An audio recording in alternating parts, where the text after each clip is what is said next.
Your first 60 minutes awake decide everything about your body. In that window, you either burn fat or you store it. Most women over 50 destroy that window without even knowing it. 3 invisible mistakes happen before your feet even touch the floor. None of these mistakes involve your breakfast at all. They have nothing to do with skipping a meal either. This is not about willpower, and it never was. It is not about the diet you already tried and quit. 3 quiet habits before your very first coffee cause this. Nobody has ever explained this to you clearly before today. By the end of this video, your entire morning will change forever. You have probably tried counting calories and cutting out sugar completely. You may have even tried longer workouts and stricter meal plans. None of that ever touched the real switch controlling your midsection. That switch flips silently inside the very first hour you wake up. Wendy is 53 years old and lives in Sacramento, California. Her face got thinner first, then her arms followed soon after. Friends kept telling her she looked amazing and full of energy. But her waistband still felt tight every single morning she got dressed. The scale barely moved, even though her clothes looked completely different. She could not understand why her stomach refused to shrink at all. Her doctor called it stubborn fat and told her to be patient. Nobody told her the real reason even existed. It lived quietly inside her very first hour awake. Wendy woke up early, checked her phone, then made black coffee immediately. She thought she was being productive by starting her day so fast. Every morning felt like a race against the clock before work. She never once suspected those very first minutes were working against her.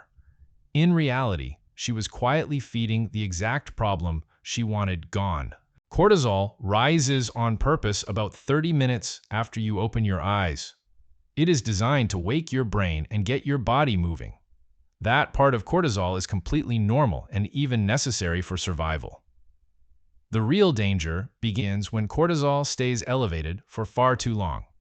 Researchers actually infused cortisol directly into healthy volunteers to test this. They measured exactly which fat released and which fat stubbornly held on. Picture your body holding 2 very different locks with only one key. Fat under your skin hears cortisol and finally lets go completely. But the fat wrapped around your organs reacts in the opposite way. That deep fat hears the exact same signal and locks even tighter. Dr. Rebecca Reynolds at the University of Edinburgh studies this exact reaction. Her research shows visceral fat carries far more cortisol receptors than skin. That means the fat around your waist is uniquely sensitive to stress. No amount of crunches or planks can override that biological reality. This is not a strength problem. It is a hormone problem. Visceral fat can carry 2 to 3 times more cortisol receptors. That single number explains why your waist ignores every diet you try. It can even manufacture its own private cortisol supply. That happens long after your brain has already calmed down. This creates a private feedback loop hiding deep inside your midsection. Your brain relaxes, but your belly keeps the stress signal running anyway. This pattern already has a name inside modern metabolic science today.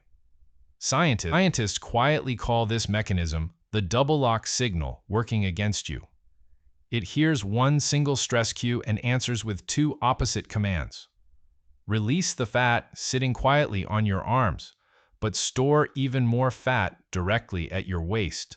It never asks permission, and it never takes a single day off. Every rushed morning feeds this signal a little more fuel to grow. Every phone scroll before your feet hit the floor feeds it.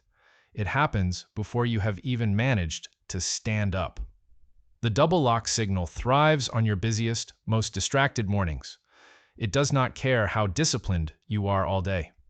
It only cares about the rest of your morning routine. It only listens to what happens inside your very first hour awake. That is the window it feeds on every single morning without fail. Dr. Reynolds calls this a self-sustaining loop inside fat tissue itself. Once it starts running, your willpower alone cannot simply shut it off, and it grows stronger with every single passing day.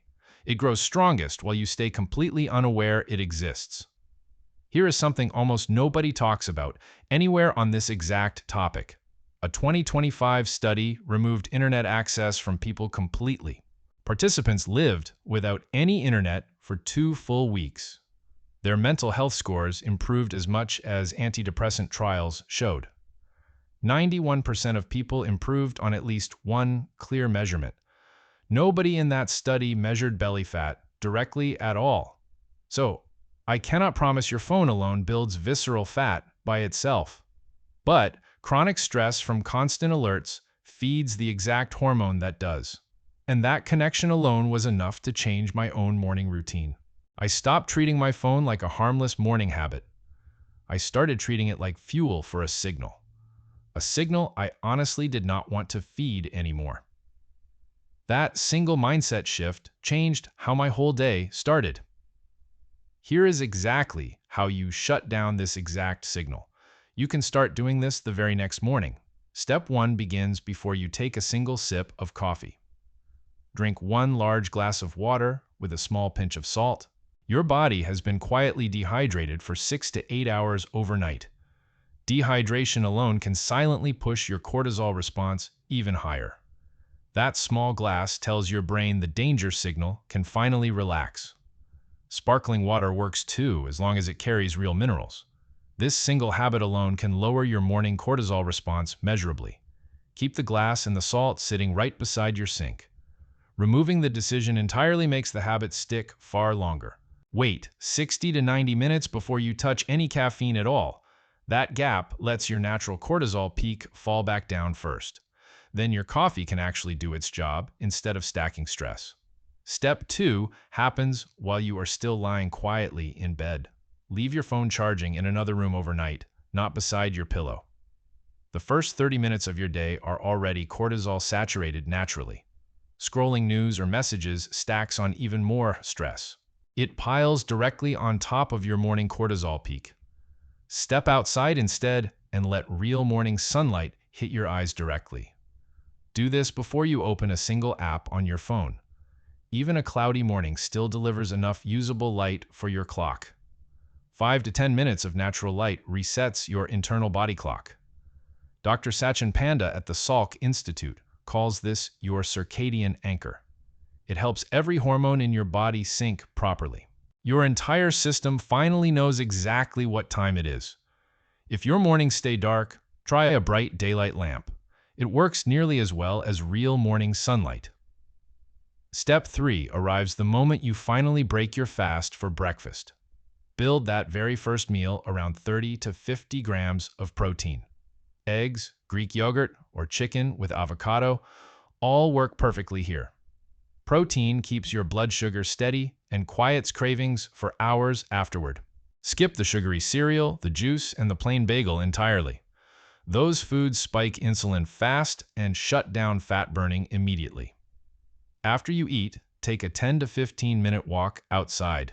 Dr. Loretta DiPietro published research on short walks taken after meals.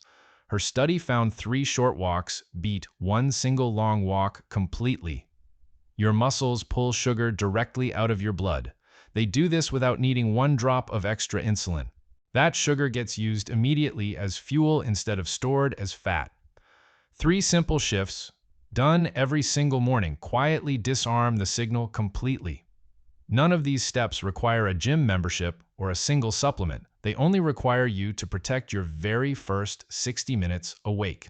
By day 3, Wendy finally noticed she slept through the entire night. Her afternoon energy crashes disappeared almost completely within that same week. By day 14, her jeans finally felt looser around her entire waistline. The scale had barely moved, but her body shape kept quietly shifting. Her coworkers started asking what she changed about her morning routine. She simply told them she finally protected her very first hour. That single answer surprised almost everyone who asked her directly. Nobody expected such a small change to matter this much. By day 30, Wendy measured her waist and found real inches gone. Her face and arms still looked lean and toned, But now her stomach finally matched the rest of her. For the first time in years, everything finally aligned. Her whole body felt completely in sync again. She stopped chasing the scale and started trusting her actual reflection. Wendy still drinks her coffee every single morning without any guilt. She just waits, protects her first hour, and stays consistent. She lets her body finally do the rest of the work. If this finally explained your stubborn stomach fat, hit like. Tap that button right now before you scroll away. It tells YouTube to show this video to more women. Women exactly like you, still searching for this answer.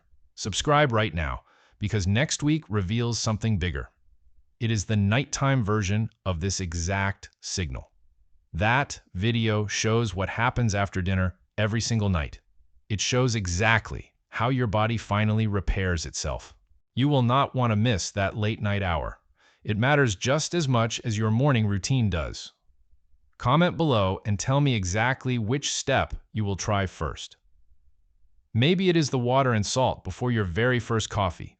Maybe it is finally charging your phone outside of your own bedroom. Or maybe it is simply that short daily walk, the one you take after your very next meal. Whatever you choose, start tomorrow morning and give it 7 full days. Come back here and tell me exactly what changed for you personally. Tell me if your energy shifted or your jeans finally felt looser. Small updates like that genuinely help me plan the next video. Your stomach was never the real problem here. Your first hour awake always was the real problem.